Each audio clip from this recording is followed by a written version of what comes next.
And welcome to Pocono Raceway here tonight. The tricky triangle. There's not a fourth turn. It's just three. But the bus stop, or really the chicane, whatever you want to call it, at this track is going to be the interesting part of it here tonight for these drivers. You really got to throw it through that corner. It's going to be drafting heavy, but it's going to be interesting here tonight. Now, what do you plan to see here tonight, Russell?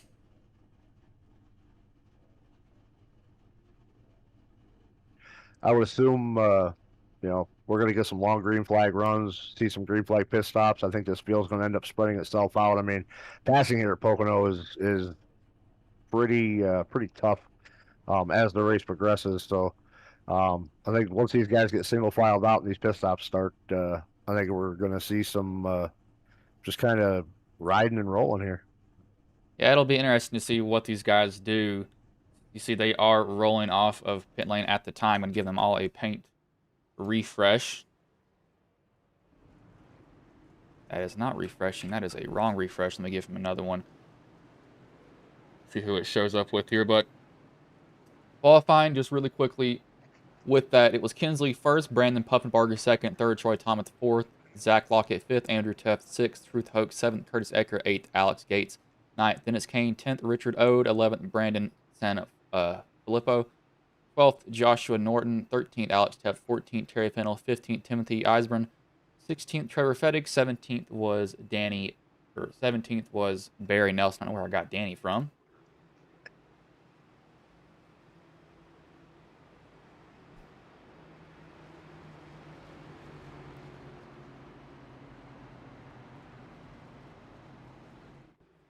Update some other stuff here at the same time. It's been forever since I've broadcasted. I've been so busy. And I'm looking to change the color. Where is the color option for this? I know it's here somewhere. I have to find that eventually.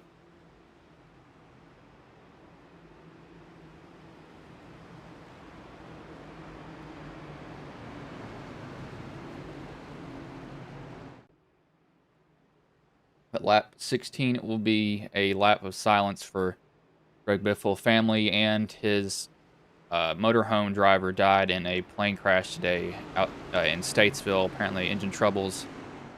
Tried to land back down, and the plane just crashed and caught fire. Everyone on board was killed on that. But we are getting ready to take the green flag here. As the green flag is in the air, we are underway. Hulkenberger, really good start there on the outside, getting 93 Zach Lockett, our three-time winner here in the series, right up on his back bumper, pushing him down here into turn one. See, it looks like he overshot it just a little bit, maybe the 5 that he's right on the edge of overshooting the corner. Looks like they're going to go. So Lockett looking to make it 3 wide right now. Oh, he's going to wedging himself in there, too. This is not going to end up well. Squeezing it tight, puff. I was going to say these guys going 3 wide down here into the tunnel turn. See if they can make it. Kensley looks like he's going to back out just a little bit early. You guys are fighting hard on this first lap. Like I said, these positions, they're a commodity here early on in this run. And right now, Zach Lockett started back there in fourth and already looking to take the lead and lead lap 1 here. You'll see if these guys don't get past each other. The one thing about this track that does drive me nuts in particular is if you don't get the position, they just run right on by you after that. You don't have any help, and it's very, very, very aero dependent. So you'll see a lot of guys just drop like rocks after that if they can't find a spot in line. Looks like you will be able to, though. Margo, that good run there off of turn 1 on the outside. Still going to be side by side through the tunnel turn here on lap 2. Zach not giving up an inch right now. And I might finally get clear there. The tunnel turn for me, that's really actually one of the places that I'm honestly better at than I think most people. You have to be really aggressive through the tunnel turn, because if you get a huge run through the tunnel turn, that'll set you up for turn 3, and you can really get it in turn 3 if you set yourself up through that corner. Not a lot of people want to go in there 2 wide. I'll go in there 3 wide. I don't care how wide I am, but that's going to be an area to watch, is who's going to be aggressive getting in there. Yeah, absolutely. I mean, most guys, they don't want to go in there. Like you said, they don't want to go in there 3 or 2 wide, let alone 3 wide. But Zach looking really aggressive here early on in this race. He said, "Nah, I'm gonna go ahead and take it 3 wide through there." A little bit further back, see 12 and the 8 drafting with each other right now at the moment. Yeah, most of these guys have got themselves single filed out right now, which I'm kind of expecting to see. I mean, that's one of the disadvantages to here at Pocono. Like I said, it's just single file for most of the time.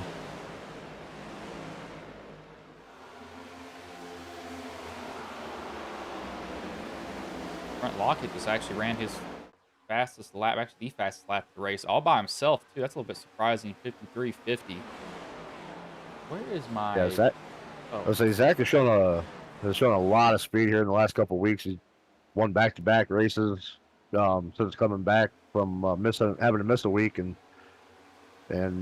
looking to continue that streak here tonight at Pocono. This is one of his. This is what he would call his home track. So this is a track that he likes really really well, and said that he's expecting to run good here tonight. on board from Brandon Puffenbarger. Trying to find his way around this track. Now, early on in this run, you're not going to see it, but a little bit later on, you're going to see who really abuses that right rear tire. You'll see them coming out of turn 3 just completely sideways, trying to get on the throttle, and that's when the car just does not like to take it. So we got to keep an eye on that for sure later on. Absolutely, start wearing those rears out, and that thing wants to step out on you. And here at Pocono, it definitely wants to step out on you. So, going to be interesting to see who's who's going to have that car control once those rears start burning themselves off. Biggest movers so far is actually Lockett up 3 positions, but you can see Puffenbarger's just staying right in his tracks. Kinsley's dropped 3 from where he qualified at the moment. I think Andrew said they can go about 27 laps on fuel. That's out the draft, so probably give him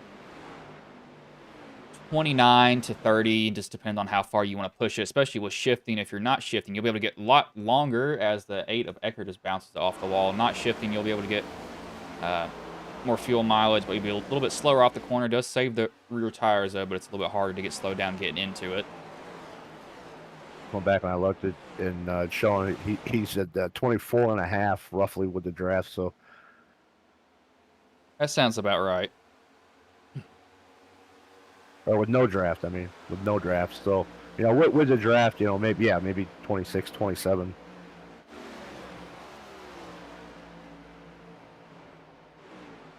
So by the way, we got 60 laps here tonight. So looking at 2 pit stops at least if we stay green the whole time. If we got Kane, who's going to go to the inside of the 24. 24 is going to not really lay on his door. Kane didn't enter as low as I thought he would. Normally on those, you got 2 options. You enter lower and try to slow it down and get a good run on the car coming out, or you throw it in there and do a slide job. I've been driving it recently. I actually throw a little bit more slide jobs than what I used to before. I feel like you kind of have to, but we'll see how it goes for them. I was gonna say there's just certain tracks where you just have to drive a little bit more aggressive than you would at other tracks, and I think this is Pocono. I think is being one of them.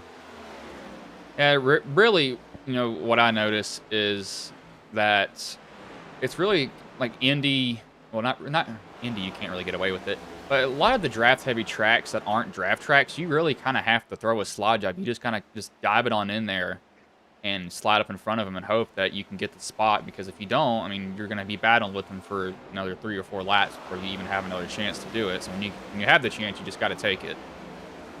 Yeah, I mean, once you break yourself out of their draft, you kind of stall out a little bit. We got one hard in the wall back there. Looks like that's the 92 at Timothy Eisburn. Saw it out of the corner of my eye. Oh, this car is loose. Got down in that grass, or as I call it, ice. What? You get a little help from the 28. 28 gets loose on entry there. Down onto that rumble strip. Oh, don't overcorrect. No, I don't know what's gonna happen. I think Tim's clear. Maybe Tim just a little bit of mirror driving, expecting the Yeah. 28. Gets himself loose, trying to mirror drive a little bit, gets down there in that grass and Oh overcorrects. gosh. Ooh, Yeah, that's definitely a flash repair right there. That motor's gone. I was gonna say that looks like he's looking in his mirror. I mean, when you see a car like that, barreling in on you, you're gonna probably try to speed up a little bit because you do not want to get absolutely drilled from that car behind. So I don't blame him for trying to pick up the throttle a little bit earlier, be like, please do not drill me. I don't blame him for that at all. Yeah, unfortunately though, it looks like he decided to not even use his flash repair. Looks like he's loaded it up and went home for the night. Yeah, it's tough for him because I mean, there's nothing that he did wrong there. He's just kind of an innocent bystander. Yeah, absolutely. He said saw that in his mirror. Probably, got on the gas just a little too hard, too fast. Rear stepped out on him, got him loose, and overcorrected. And that's one thing really with NASCAR in general. You can't really bail out of the throttle completely and then try to get back into it just because the rears don't grip. So you kind of have to, when you do get off the throttle, you got to ease back into it. You can't just go right back to it immediately. It'll just, you'll end up spinning yourself out if you do that. That is just not a good idea. Yep. Yeah, these especially in since the I think it was like 2 updates ago when iRacing they kind of changed the tire model here on these next gens and made them it made them a little on the freer side. So you got to really watch them throttle inputs when you're driving these cars. So lap time wise, they've fallen off about 3 to 4 tenths. They're not falling off a huge amount, but I mean there is a little bit of wear on the tires right now at the moment. Or yeah, on the tires, and I think just overall a little bit slower pace. Yeah, I mean, it's been a little while since I've ran here at Pocono. I haven't ran here since the update, but I mean, I don't remember Pocono really being like super rough on your tires. I think you can, usually like when you come down on a pit, I think, you may have about 10% worn off of them. I don't know what it might be now, but I don't think that Pocono was ever like super aggressive on your tires, but I could be wrong. I'm not completely sure either, to be honest with you. I think it's kind of like Indy. They don't wear as much as other tracks, and you really need fuel more than anything else. You see a lot of wear at high bank tracks or more bank tracks like Vegas, Bristol. I don't think so much at what do they call it? I think it's called No, it's not called Worldwide Technology. Is it? That's Gateway. Yeah, Gateway. I was Gateway? gonna say. Yeah, Worldwide Technology. Yep. I was gonna say they didn't call it that, but I know that's the name of the track. Yeah. Yeah. No, yeah, that's the name of it now. It was the Worldwide Technology Raceway.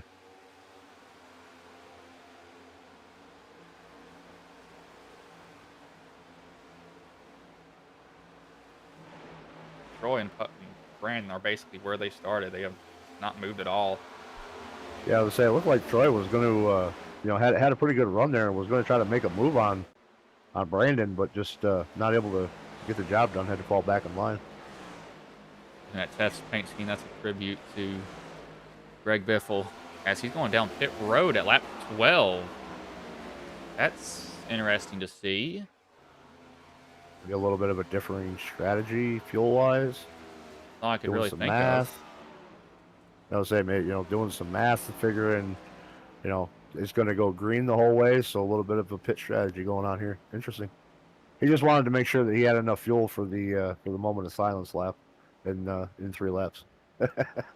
All I could think of. See what he does. He's going to get tires, and I think he's going to get lapped here, too.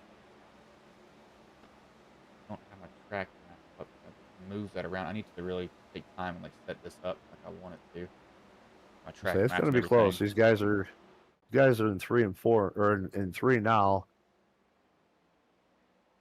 I mean, he's not going to have any draft help at all. He's got to get out quickly and get up to speed as quick as he can. He's going to be on cold tires too, so he's not going to have as much grip as he needs because of that. Right. Yeah, I mean, once he gets up to speed, he might be all right. At least manage the distance between himself and Lockett, but he might be all right to to hold himself from not going a lap down. I think he got it, though. Looks like he did. I think interesting strategy early on here from our fearless leader Andrew Teft. I'm telling you, Lockett he is right on the edge of being out of the groove in the tunnel turn. I mean, he is right there on it. I think Puffenbarger just flat out missed that corner. Looks like making a massive run. And he gets a little bit of one, cuts off about, say, a tenth. He's right outside the drafting area of these cars. You pick up the draft when you're 6/10 behind somebody. As soon as you get behind that mark, he's basically just, in game there for him. He's right there at about a 6.5 tenth deficit behind Lockett right now. So, And these guys can take different lines too. Really, only turn 3 is the really, that's the area of the track where you can. Lockett is getting way too high in that tunnel turn. He's gonna hit the wall soon. This is only a part of the track you can dictate your whole run. This is also the longest stretch of the track. So you see how Puffenbarger is up really high. He's just kind of letting the car ride and really slow itself down on its own and then get back into the throttle as soon as he can and carry as much throttle as possible. Puffenbarger, he's taking a little bit of a different line. He's going a little bit lower and straighter in. He's not able to pick up the throttle as soon, but he's also just getting deeper into the corner. So it's kind of canceling out here, it looks like. we are now on lap 16, so we're going to go silent as we complete this lap here, and in memory of former NASCAR driver Greg Biffle.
That was the lap of silence for Greg Biffle, who passed away in a plane crash. Him and his family, and the motorhome driver was on the plane. Also, 6 in total. The Cessna crashed in Statesville, North Carolina, after takeoff.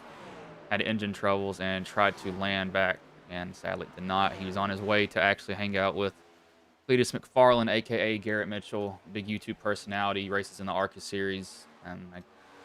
And you know Cletus has to feel absolutely horrible too, knowing that Biffle was coming to hang out with him, and that's kind of, he died trying to meet him there. Biffle ended up being kind of Cletus's mentor, as Cletus was coming into NASCAR, and really Cletus formed a really solid friendship with Greg over the last couple of years, and yeah, you feel bad for Cletus, and everything that he's going through with all this right now, losing one of his good friends and his mentor in NASCAR. And our thoughts go out to Cletus and everybody in the Biffle family. And man, there's just nothing else to say, man. I mean, Greg was a humanitarian, helped out in with all the hurricane stuff down there in North Carolina after Hurricane Helen, and flying his helicopter, delivering basic necessities that people didn't have after that hurricane. And him and Cletus did whatever they could to help out, and that's just kind of who Greg was. And sad that today was the last day of his life. I'm actually going across it now on Facebook. Jesus. somebody apparently that lives next to the airport posted their security cam footage of the crash, and Oh, gee, they definitely. Oh my gosh, that I thing haven't seen that slid yet. 300, 400 feet maybe after it landed immediately in flames. Gosh. Mm, Now, terrible. I don't know what it is with NASCAR and aero transportation, but they just do not go I tell you, together. yeah, I was gonna say, I tell you, me and one of my teammates there, we were talking about that earlier on, and it goes all the way back to the days of Alan Kawicki, with his plane crash, and then Davey Allison, in the helicopter crash. Mike Stefanik died in the plane crash. That whole Hendrick Motorsports plane crash. I mean, it's just yeah, it's just unreal.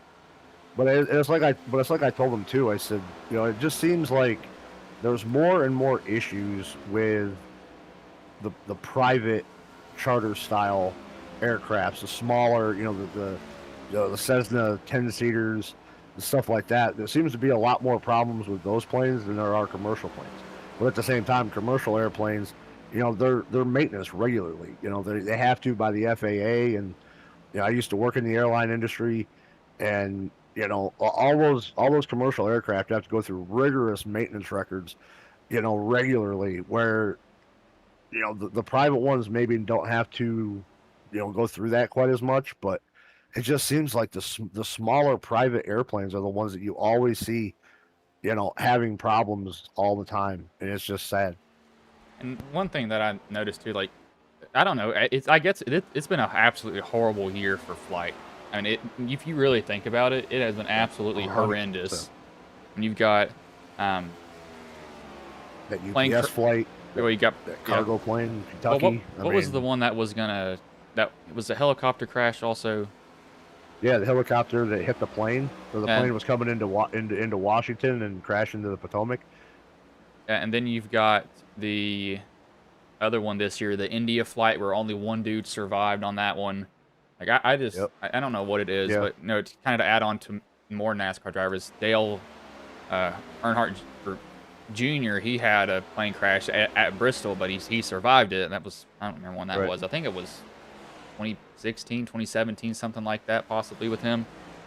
Yeah, I mean, and then you also got to take a look at the record holder for the most plane crashes and survivals, that Jack Roush. I think he's only, he pilots his own planes, and I think he's only crashed 3 of them in his entire life, and he survived every single one of them. So I mean, Jack Roush is no stranger to plane crashes. I don't know. It's just something with that. But, Yeah, not good. Not good at all. no, not at all. And it just seems like it keeps getting worse and worse for these airline companies. So I'm trying to think of where Tef fit. We put on do some calculations here. Put on lap 12. Let's give him 27 laps of fuel.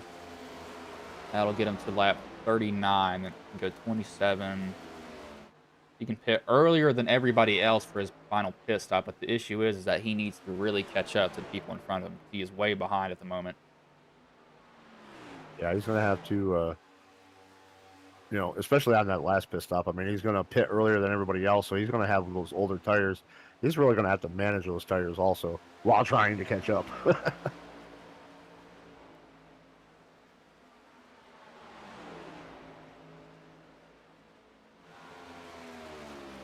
He'll be up to 8.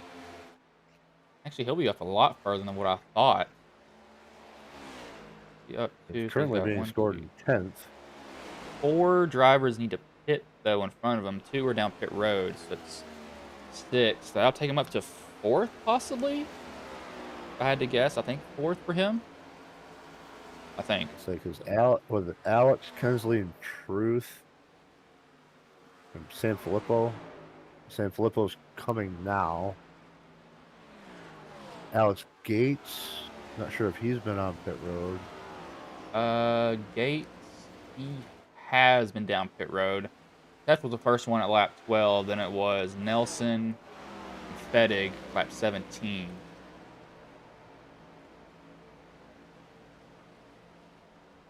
Oh, Brandon slid through his pit stop. That's going to really hurt him. Yeah, that's not something you want to do here. It's one of the tracks. That's not where you want to do it. Yeah, Alex Teff going along here right now at the moment.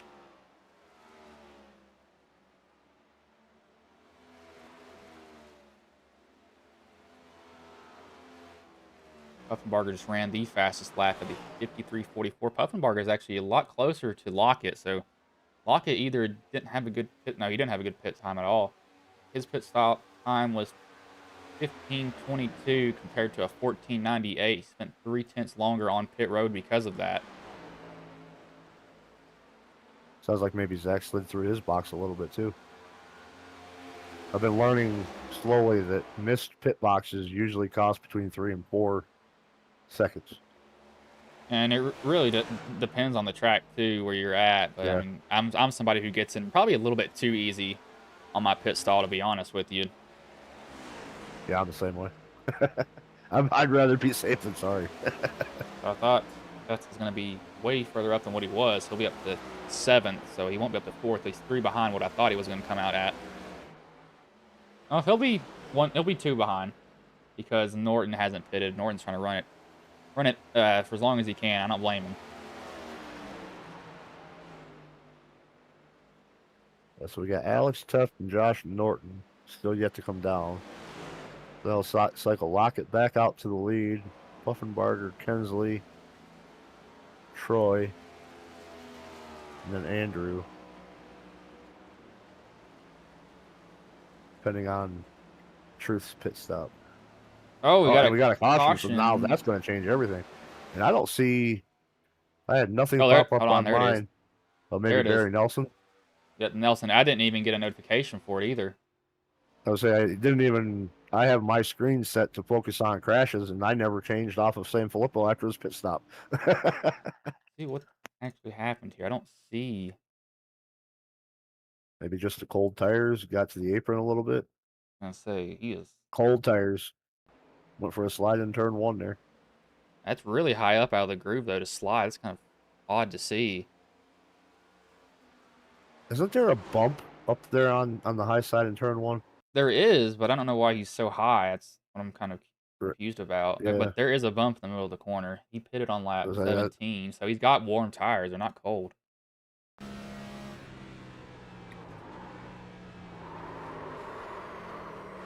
I don't know. That's a hard one. Maybe that bump. Yeah, I was saying maybe the bump upset him just a little bit, but. Well, I noticed that when he spun is when he downshifted, so maybe it's something related to that. I don't know. That's kind of odd. Maybe just not a good speed match. But I had to have been. Yeah, I don't know. But we got our first caution here, lap 27. Now this is going to change things up a little bit. You guys come back down pit road, top off fuel, take any extra tires. I mean, we're closing in on halfway here, so see what these guys decide to do. Well, I do fuel only. I wouldn't. Truth staying out, Kensley staying out, Zach staying out. It's kind of split halfway. Thomas. Yeah.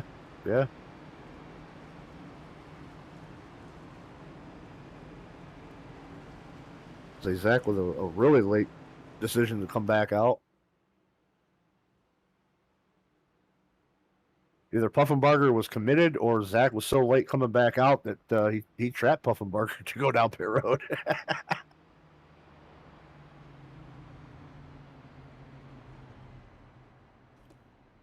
See what they do. And right now, Zach on 7-lap-old tires. Kensley's only on 4. Truth on 3. San Filippo on 3. Well, the thing is, we're not seeing that much fall off though, so I'm not. Right. I'm really not that concerned about it. Yeah, I would say I don't really think that the tires are going to be effective, really. So this could hurt Brandon Puffenbarger, but we'll see how it plays out in the end of this. If he was, 40 points back, or not 40 points, like if there was more cars in this race, yeah, I'd be concerned. But I'm not that concerned for him right now. I think he'll be fine. They're only 3/10 off pace when they drop, and then it's honestly can be balanced out with just track position, I think.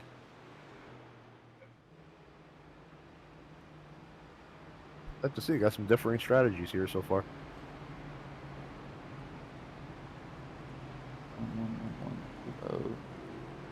3-0. One part about doing this that I enjoy is seeing these guys when they start changing up their pit strategies and race strategies. You always end up with a group of guys that's off cycle with somebody, and it's always fun to watch who ends up coming out on top at the end of the race.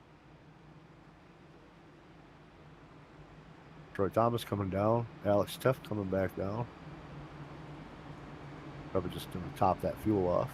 I don't think they can get to end here. I think they're going to be about 6 laps short, roughly. Well, do you try to stretch it? Possible. I've seen, like, Andrew Teff, Kensley Smith. I've seen them guys save 6 laps of fuel before at mile and a half, though. But I mean, we're going to go back to green flag racing at 30 lap, at the 30 lap mark. So halfway, they get, 24 and a half, not in the draft. In the draft, yeah, I mean, really, it may not even be 6. It may be like 3 that they would have to save. Going to be interesting to see who's going to gamble and try to go to the finisher. And they can get away with that with, just not shifting. I mean, really not shifting, lifting earlier, deciding to stay in the draft instead of passing somebody. So they can do it. It's not like it's unheard of by any means. Yeah, absolutely. Keeping it in 5th, keeping it at a lower RPM, you're not going to burn up as much fuel as if you were to downshift there into 4th and a little bit of a higher RPM.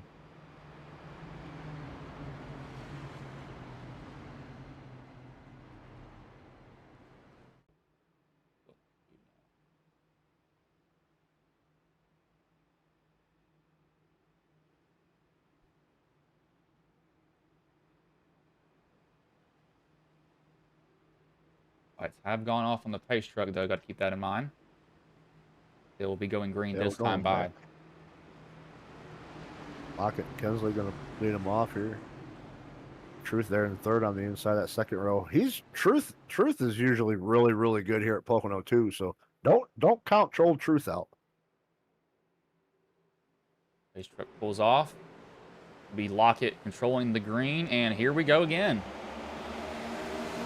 Lockett with a pretty good jump on Kensley that time.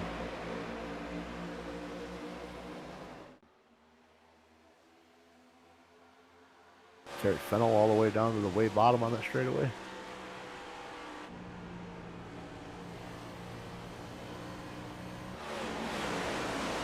Going on board with some drivers there. So the guys that topped off are, first one is Gates. He's in 6th. Lockett, he didn't top off. So it's Lockett, Smith, Hope, Teth, Filippo didn't top off. Everybody else did top off. Now we got lap 28. 28, they're going to have a little bit longer fuel, probably about a lap and a half, maybe a lap there, if I had to guess for them.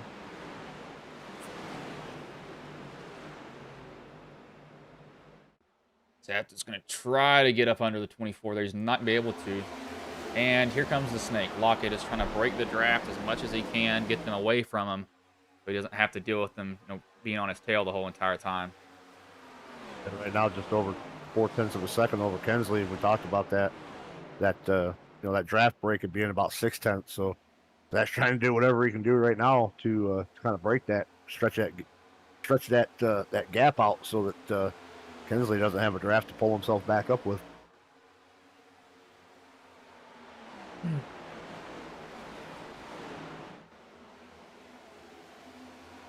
So Lockett looking for 3 wins here in a row. He's already got 3 wins on the season, looking to make it 4. Definitely asserted himself as the guy to chase for this championship this season. At 77 of Gates all the way on that outside line, just a massive run coming off the corner there. With turn 3, usually you can get some pretty good runs there on the high side, but not the preferred way, but you can get some really good strong runs off that high side coming out of 3.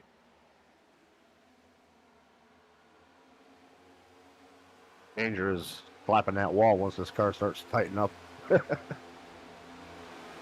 Andrew's still trying to get around this 24. He's been side by side with him for probably about 3 laps. He's not going to be able to get it here either. That 24 is going to hold it on the outside. Almost make a little bit of contact with him. I'm going to side draft as hard as he can now. This is where you do a slide job move. Get away from him. Just throw it in the corner, slide him. There you go. 24 actually kind of gave him that position there. Didn't fight him too hard for it. Then he actually tried to come back in on the inside. Not be able to do it, though.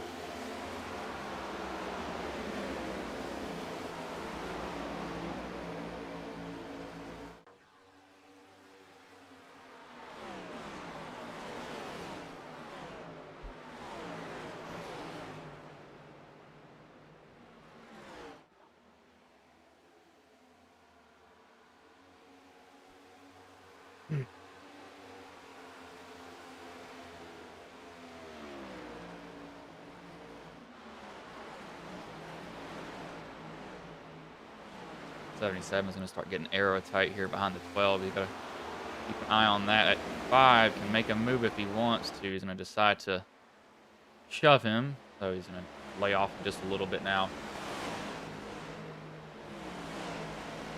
Wondering if maybe he was just sticking, instead of making that move, just sticking behind the 77, keeping that draft because he's trying to save fuel to make it to the end of this thing.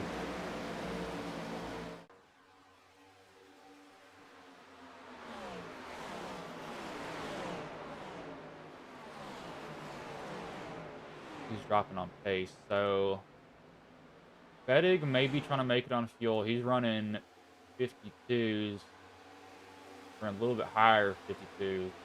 Kane may be trying to make it on fuel also. Further back you go, the more of a draft you're going to pick up, but you also got to be careful about losing too much of the draft overall. That can happen. Especially at a track like Pocono.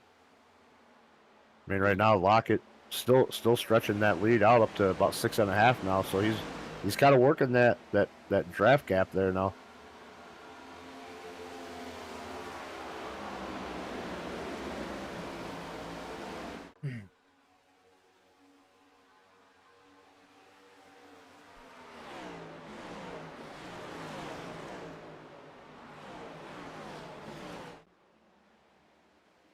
This one.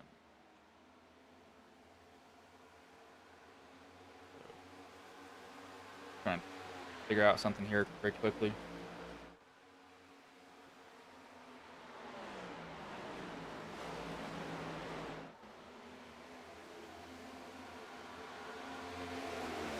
So they're still stretching this thing out up to over 7/10 of a second now over Kensley. And what Lockett may be doing right now is he's just run away from him, get as much of a gap as you can, and then when you pit, just hope that that gap Kensley in the wall. Look. That gap isn't closed on you. I saw that out of the corner of my eye. It was Hoke. Looks like he may have put Kinsley in the wall on accident, arrow shove, possibly something like that. That's really going to break it open here for Zach. But I mean, we also got to look at, Zach, Truth, Kensley. They didn't come down pit road that under that caution, so they're going to have to come back down pit road before the end of this race.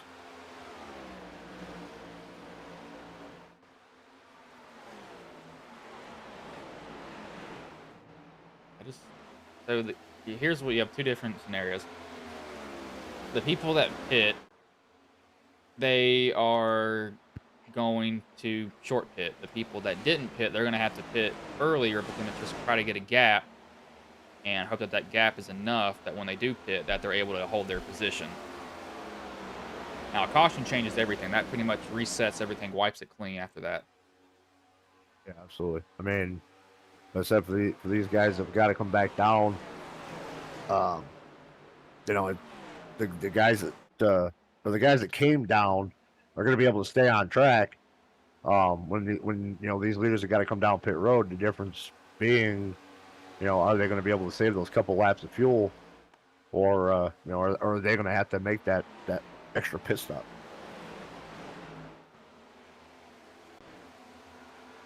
Kind of looking at this right here, these guys are kind of running in a pack, and they're a second off pace. They're 100% saving fuel. I have no doubt about that. They're playing the fuel game because their best lap is the 53. Kensley's coming now. gonna say, so they're right on their fuel mileage mark, but here's how I know it's fuel mileage game. So Tef's best lap is a 53.74. He just ran a 54.19. And then you've got, Norton, his best lap is a 53.96. He just ran a 54.54. Same thing with Nelson. Nelson's 53.98, ran a 54.40 that lap, and I think he just put himself in the wall. Yeah, he definitely did. I think he just clobbered the wall, yeah. And say I literally switched as soon as he was going to hit it, and he was way too high off that Sam corner. Flippo saves it. I think he might have got a little nudge from the 43 or something. Got a little. Oh, just got in there on the high side, got loose. Trying to get around the 43. Gosh, now here's what possibly could happen with him is people lift at different spots in this corner, and I think, yep, he did not want to run to the back of Alex. So that's what happened with him there. He got on the brakes a little bit harder once he realized that.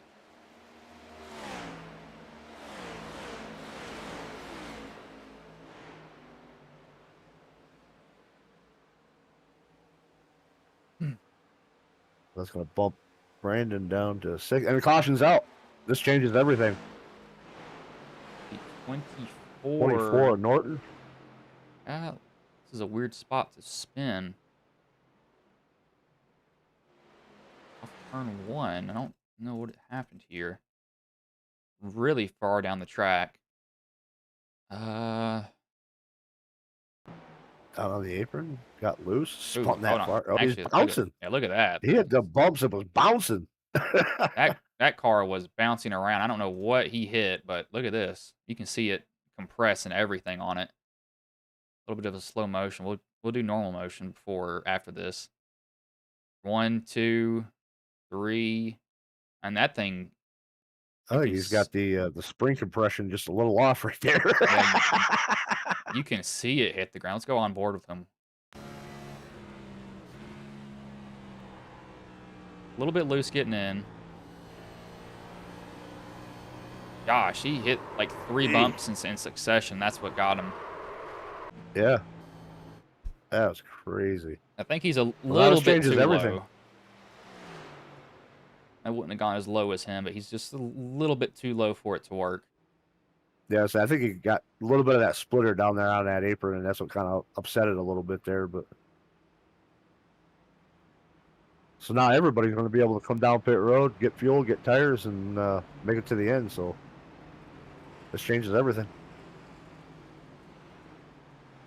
And what's this going to do for Kensley Smith, though? Because I believe he was down on pit road before that caution came out.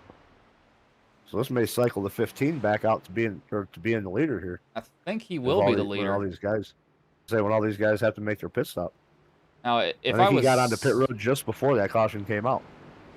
If I was Kensley, I'd be saving fuel as much as I can, because even if you think you got it full and you have enough, I wouldn't trust it.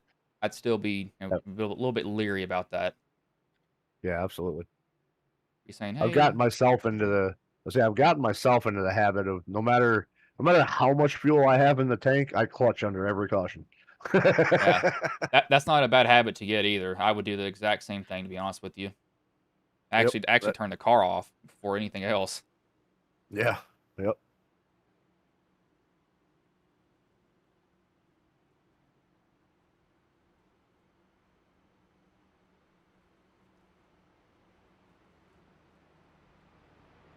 Everybody who needed a pit is going to come back. They're going to come down. They're going to take 4 tires of fuel. They'll be good to the end. There will be no question about them. Oh man, not making it. Did Alex Teff take 2 tires? Because he came out way ahead of Zach Lockett there. Looks like he did. He got a 9:95 pit stop time for him. So I think he did. Two tires.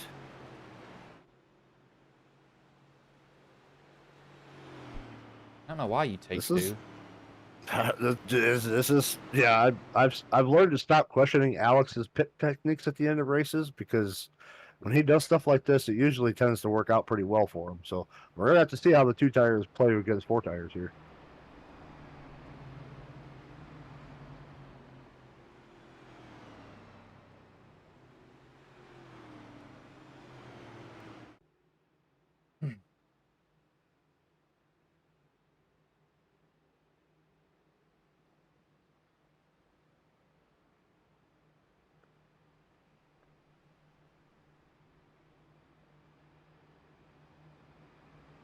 here. But while these guys are waiting to go back green, we'll go on mute. Nobody will need to pit again. They are all good to the end. It'll be Ode needs to pit. Never mind.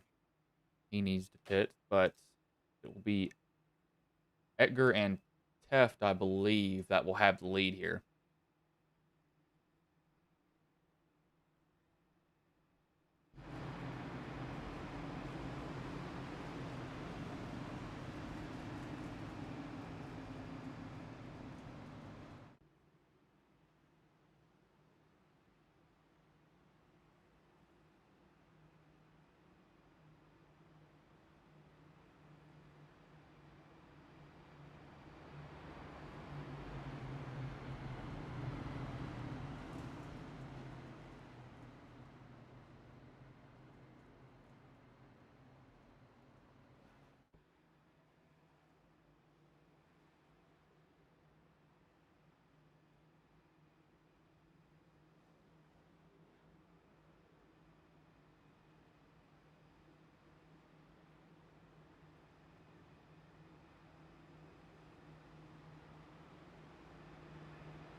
And we are back. Pace Truck has pulled off as the green flag is in the air. We are back underway. Ecker's going to get a really good start.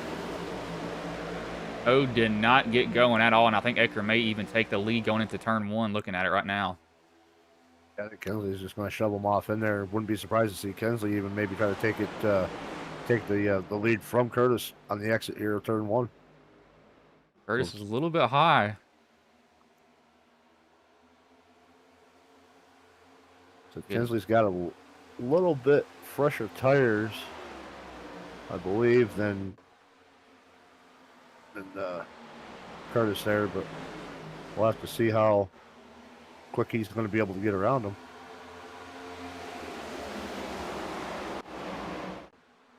So on fuel, Edgar and Smith can make it to the end. Look at this pack right here. Oh, that 77's getting really close to that 78. Maybe almost put him in the wall there on accident. He is right on him. So Ecker and Kensley can make it to the end. Odie's got a pit.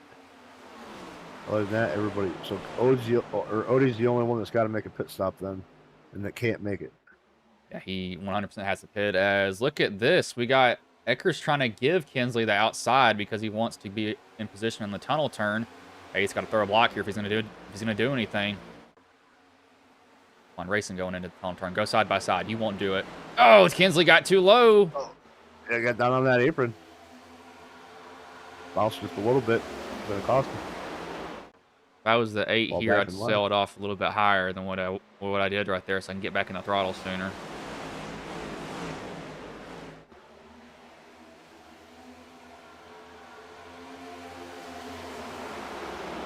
That 93 is in for a world of hurt here in a minute. He has absolutely no help behind him, and he's just getting ran by on the outside.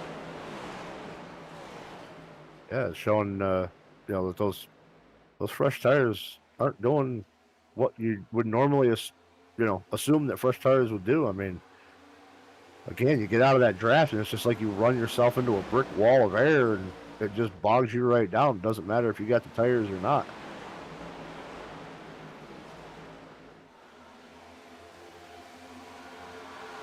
We are coming to 15 to go here, so clock is ticking for these guys that came down and got 4 tires and try to work their way back up to the front. little wide on the exit of 3.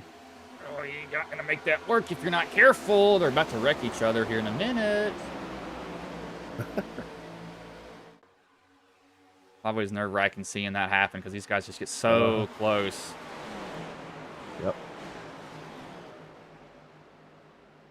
Been able to make the run down into the entry of the corner, but that exit up there on that high side, like the high side is just coming in.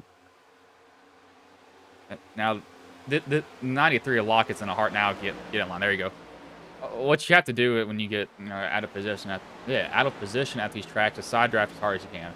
You have to side draft and get away from them immediately after that. Because that 93 is going to decide to shove. He's going to let Truth go to the inside. He's like, yeah, Truth, you can go. Just go inside if you want to. Go do what you want. That outside getting that strong run up there. Again, yeah, like Truth pulled out, hit that brick wall of air, and just couldn't go anywhere. You can get beside somebody in the corner, but you just cannot make that pass. You have to have a whale of a run going in.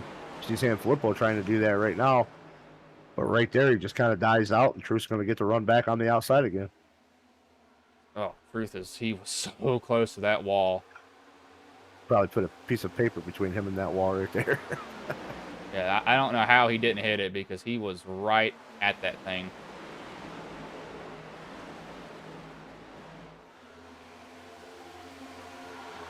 Very, very quickly here. Load that so we can get this refocused. 78's holding strong, but he's not gonna. Oh, there it goes! Oh, there he goes. Saved it.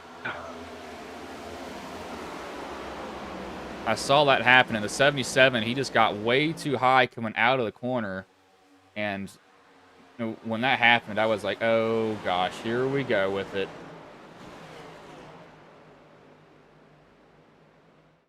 I think the 77 just apologized. I think he just had that real strong of a run right there, and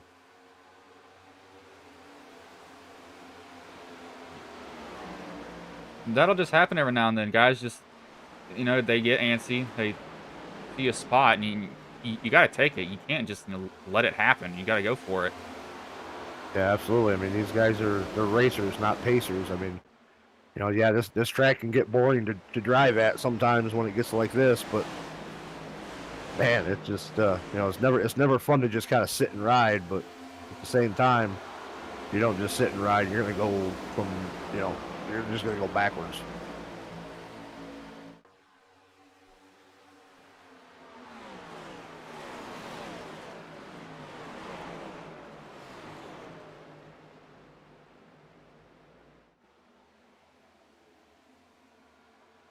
That 93 is fighting really hard right now to get his position. I don't know if he's going to be able to do it. This is probably the one. I was saying this is probably the one spot where you could potentially do it through that tunnel turn, but you want to. You got to really sail it off here into 3, and do that. Like you said, like that slide job, but you're just not going to be able to get it done here.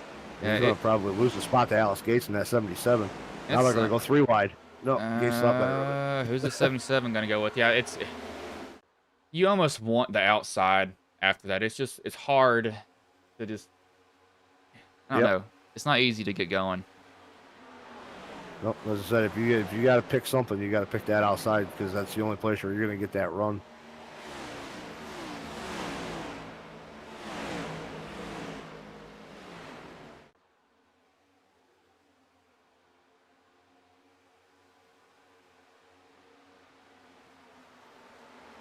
So this little group back here just kind of losing that front pack just a little bit. We'll have to see if Ecker can still defend. He qualifies 7th. He's got 11 laps to go, and these 11 laps are going to feel like they're 20,000 years too for him. It's going to feel like it's forever, just straight up for him. You do not want to have to deal with that.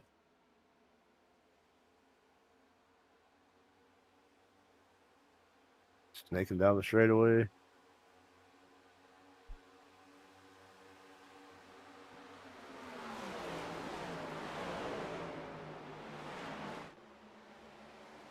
So that's what makes it so hard to race here, at Pocono is just, it's so hard to make those passes.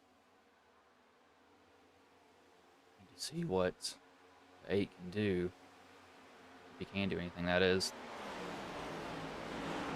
I mean, if he can, honestly, like, if he can keep himself, you know, where he's hitting his marks, I mean, I think it's going to be hard for Kensley to do much of anything with him, just because of how hard it is to pass. I mean, I think as long as the 8 keeps hitting his marks, we stay caution free. I don't see Kensley being able to do much of anything. I mean, I've been wrong before, but it just like the passing is just not there.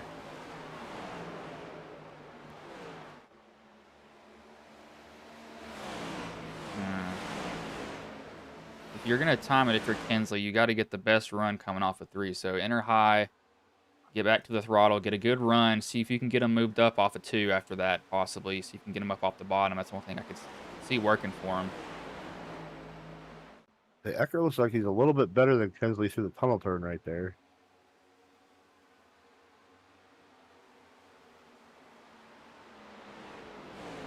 Better on the entry to 3. He's gonna gap Kensley just a little bit here coming out of 3.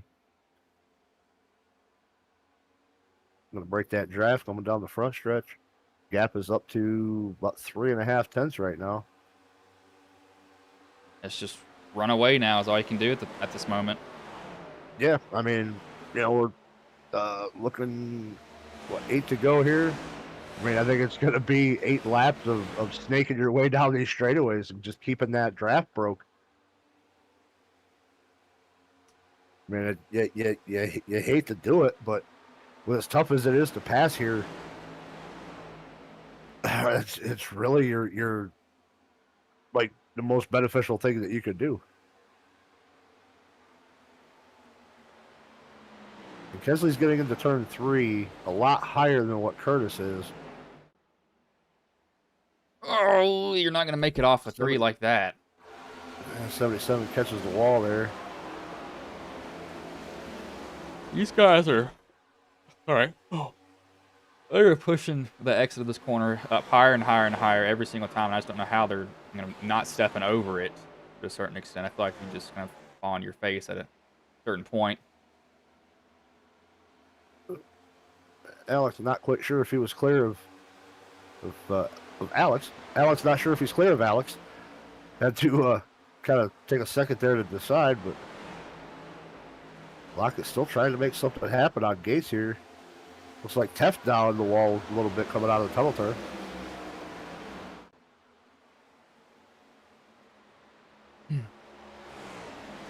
Oh, that 77's got to... How did he get that?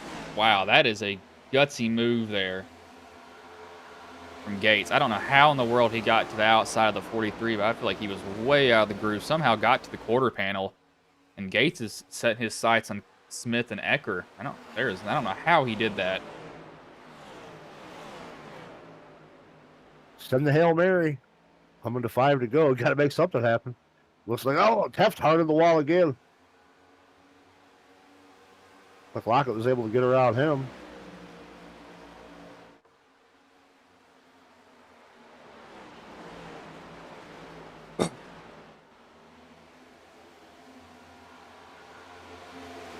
Say still to me, it looks like Ecker is better than Kensley through that tunnel turn and the entry to 3 here. Kensley entering a little bit lower that time than what he has been. Still, Ecker's still pulling off on cover, or pulling away coming out of 3, opening that gap up just a little bit more, up to 4.5 tenths now.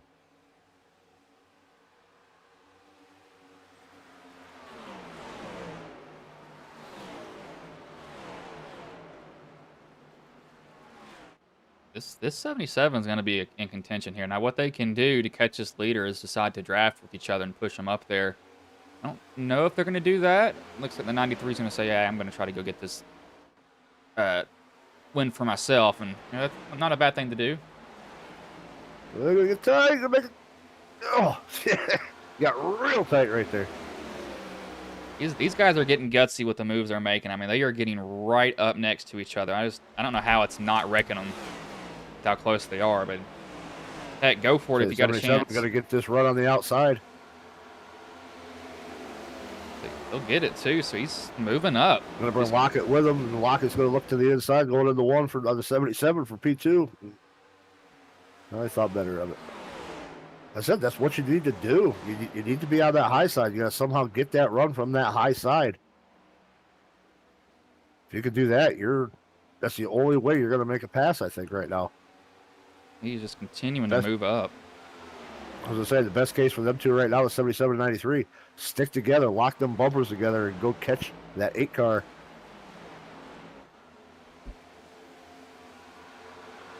'93 though, he is just flying through this field. He's gonna go and try to get a position on the 77. This is what Ecker wants to see in his rearview mirror, though. This 93 and the 77 fight for position. Yeah, he wants them side by side for as long as possible. That got a pretty good run there. It took Gates just a little while longer to get back beside him. They're still side by side. Zach with that side draft, really squeezing the 77, looking to sail it off into one. Now if he could just slide up. Not gonna. No, it doesn't. Be clear. Oh, it's close. What does 77 do? I would have pulled a crossover there if I was a 77. I think the 93 is lucky the 77 lifted just a little bit if he did lift, because he probably could have got the hook right there. Yeah, now lock it in the wall just a little bit, it looked like. I think he was right on the edge of seeing Dale Earnhardt up in heaven there for a moment. 77 Gates looking for a run again on that outside. Zach's gonna have to clear him up here. 2 to go. Curtis Ecker still leading by about just over 4.5 tenths over Lockett. I think Lockett got quite a bit of that draft right there. Able to close the gap just a little bit. Good run off the exit. Lockett knows this is the time. I gotta go now. Yeah, and now the only thing I have for him is, if you get to the position, how are you going to get around him? I mean, is he going to be hard to get around him, or is he going to be easy to get around? There's really no telling here at the moment. Yeah, I mean, we know it's hard on the on the inside. I feel like the outside's where you got to go. Gates gonna send it in there. I mean, right now, coming to the white flag, Lockett looking for something to happen. Curtis Ecker looking to hold him off. Lockett seesaw back and forth down into turn 1. Going to look to the inside. See how hard Ecker. Oh, there goes Lockett. Oh my gosh, he got a little bit sideways, but it seemed like. Oh, here goes Ecker back in. Oh, who's the 77 going to go with? I wouldn't go. I was going to say, don't go with that 93. That 93 got loose getting in. And Gates making a move here. Gates is going to have one. He's going to have one Hail Mary shot. Never mind. Whoa! He's going to get spun. I do not blame Lockett for that. I do not think that was Lockett there, but it looks like Ecker will be able to hold on there. He comes off of 3. He'll take home the win here at Pocono. Lockett falls a little bit short. Kinsley looks like he'll come home 3rd. So close. Yeah, I might have to take a look back and see. Not sure if the 93 got into the 77 there, or if the 77 just tried to throttle up a little bit too soon and got loose. I feel like he's already loose coming off the corner. From my view, I think he's already chasing it.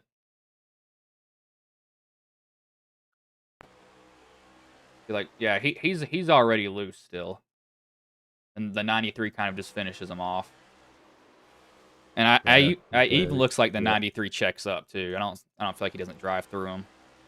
Yeah, I mean, I noticed that. I know Zach. He's one of my teammates over at Adrenaline Racing, and Zach definitely doesn't drive like that on purpose. So he if he did get into him, it was just coincidental from the 77 already being loose. Yeah, I do not think that he did that on purpose by any means there at all.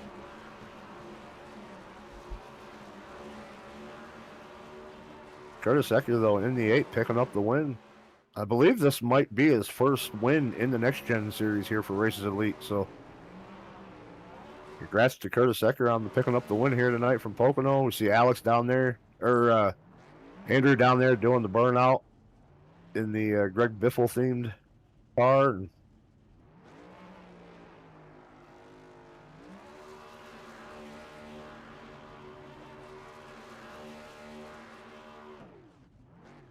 Bring in the top 3 drivers from that not qualifying, the race results.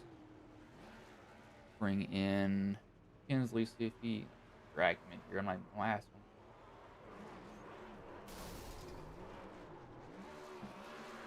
him. Hey Kinsley, this is Bryson Russell in the booth. Got a copy, man? I do. And so you come home third, fall a little bit short. You qualified on the pole, but how did the race go for you overall though? Because it seemed like it was typical, just Pocono. It's really, really draft heavy overall. Yeah, I was better in the long run than I was the short run. So when those cautions came out, it kind of just like screwed up my plans. And then coming out after that last caution, I drove it a little bit too hard and burned the crap out of my tires. So all I could do at the end was just trying to hang on to whatever I could get.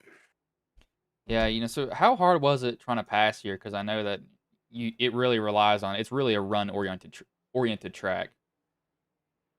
You really can't pass. It's basically like you have to count on the guy in front of you either messing up or entering the corner wrong, exiting the corner wrong. So if everybody's on top of their game, like majority of the nights we run in these next gen cars, all these drivers are really good and they stay on top of their A game majority of the time. So it's really hard to get a run generated to begin with if everybody's on their A game. So you're really just counting on people messing up or slipping up somewhere, and that's really the only choices you have is just capitalizing on other people's mistakes.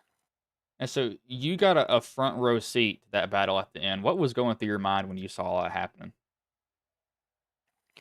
Well, Alex is a teammate, so it kind of hurts to see him um, spin out and not be able to get his position that he rightfully had.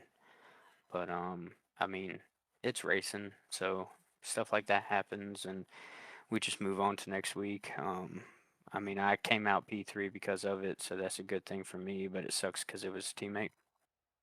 All right, man. Well, before I let you go, is there any sponsors you want to shout out? Maybe been watching the stream here tonight. Of course, you guys up in the booth and doing a good job as always. I always watch it while I'm racing, so listening to it sounded really good, and it's going to be a fun run to rewatch. Of course, Andrew for putting on the league for us. All the nights of racing that we have here, and if anybody wants to join, there's a link to the Discord probably in the chat, or yeah, probably in the chat or somewhere on the channel. I'm pretty sure you could find it somewhere. Um, of course, my wife and my daughter for allowing me to do this on a Thursday night. Taking time away from them, but they always love watching it afterwards, so kind of makes up for it. And of course, all my guys at Driving Extreme Inc., Alex and San Filippo were here tonight, so those guys love running with them. So All right, man. Well, I will let you go. Good job coming home third tonight, man. thank you. Kinsley Smith, the third place driver. We will bring in the second place driver and Zach Lockett. Hey, Zach, this is Bryson Russell in the booth. Got a copy? Hey, gotcha. And so you fall just a little bit short there. What was going through your head that last lap? Because that was hectic there. You got the lead, then you lost it, then you had a final shot, and it just kind of it was up and down, it seemed like. Yeah, I did not think I could get back. I think I came on the last cycle and started 7th. It was going to be really hard to get back all the way to the front. But yeah, once I had a chance, I can't remember fully, but I think I got under Curtis, and then I went into turn 1 there and just had no downforce, like just completely lost the rear end and saved it.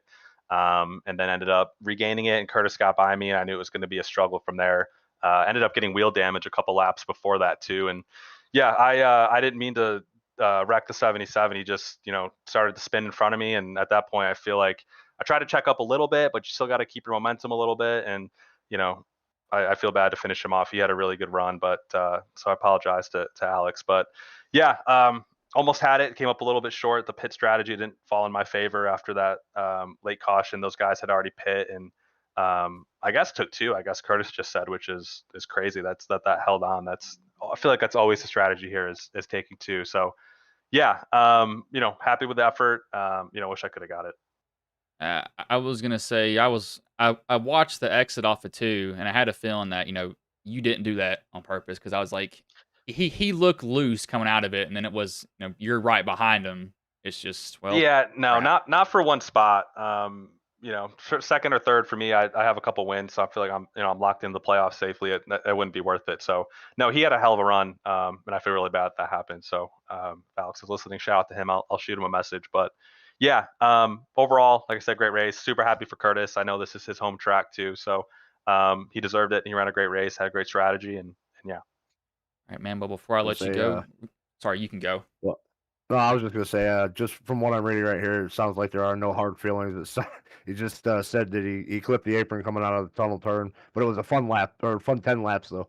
Oh, it was. I can't wait to go back and watch it on the broadcast. It's always a good race here. Always Well, he comes said down it. to the He said it wire. in the Discord. Yeah, he said Yeah, it in the Discord. He yeah, I put see you in that. there. So Gotcha. Yeah, I'll reach out to him. Yeah, dude, yeah, super fun. I mean, it is. Once you get back in traffic, it's funny because I started fourth and I'm like, oh, I'm not winning this race. Like, it is so hard to make passes, and I love that about this track. I love the momentum and the teamwork you got to have, but I don't have any of my adrenaline guys here with me, so it's a little bit harder by yourself. All right, man. Well, I will let you go. Good job coming home second tonight. Yeah, thanks so much, and shout out to you guys for broadcasting. Everyone at Adrenaline, Go Racing Diecast, the league here. Andrew puts on a great league, and yeah, that's about it. RIP Greg Biffle. It's been a tough day. So yeah, we'll see you guys next week. That was Zach Lockett, the second place driver. We will bring in the race winner and Curtis Ecker. Hey, Curtis, this is Bryson Russell in the booth. Got a copy, man? I got you. Man, so that was a crazy last lap. Tell me what was going through your head there. Yeah, I can't believe we actually managed to hold on to that. I knew as soon as I saw them coming, it was gonna be rough, and then I let him have the inside because I'm like, I'd prefer to have the run on the outside. I definitely did not expect to see him slide up and be able to get that crossover there. Yeah, that was hectic, but you kind of pulled. What did you pull? Let me see. You put it on lap 36, and you only took, was that 2 tires there? Did you think that would hold them off? No, definitely not. I mean, I was at least hoping to maybe hang on to a top 3, but yeah, I definitely didn't think 2 tires would hold on long enough to get me the win. Yeah, that's definitely one of the things when it's nerve wracking for a track like this. But how hard was it to pass, and how easy was it to keep the lead when you were up front, if it was easy at all? It was definitely extremely hard to pass, which it always is here at Pocono. Draft is so good down the straightaways, and you get the run on the inside, then down the straightaways, you just lose all momentum. But clean air was definitely beneficial. Like, I can't believe I held off Kinsley. I was for sure Kinsley was gonna get around me there at the beginning of that final run, but that clean air just really played in my favor.